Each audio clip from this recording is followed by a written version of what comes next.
States do not create laws that affect people.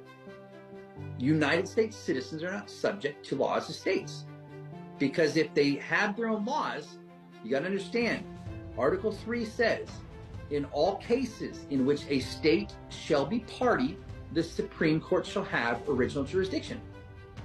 So if the state chooses to create its own laws and then subject the people to them through one of its agents, then that state must recuse itself from acting as a judge in the cause, because the state cannot be presumed to be neutral and biased when it itself is a party in the cause.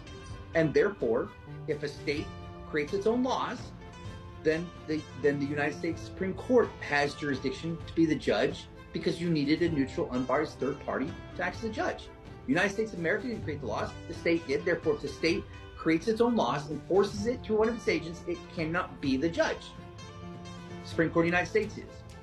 However, the way it was meant to be is that when the laws of the United States are created, they are then federated out to each of the regional governments for application and administration.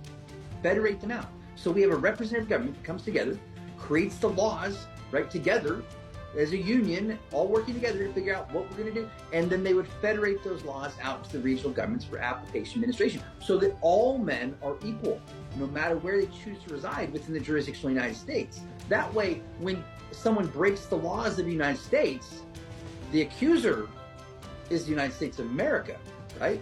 But the United States of America cannot be presumed to be neutral and biased to act as a judge in the case if its own agents are coming forward to accuse and enforce laws. Therefore, we need a neutral, unbiased third party to act as a judge, which was what the states were created to do.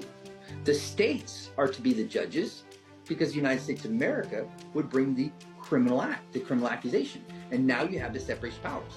That's how it works. So when the United States of America brings the laws and brings an accusation of violation of laws, the judge can act as a neutral and biased third party because it is not the government that created the laws, and therefore it is separate to be able to act as a neutral, unbiased decision maker, right?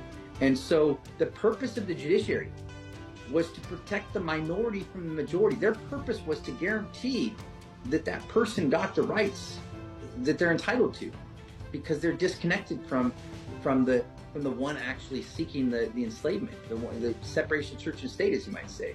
You know, so these judges have lost their way. They've completely lost their way. They lost their way because they work for the very entity that's profiting off of the enslavement of these people.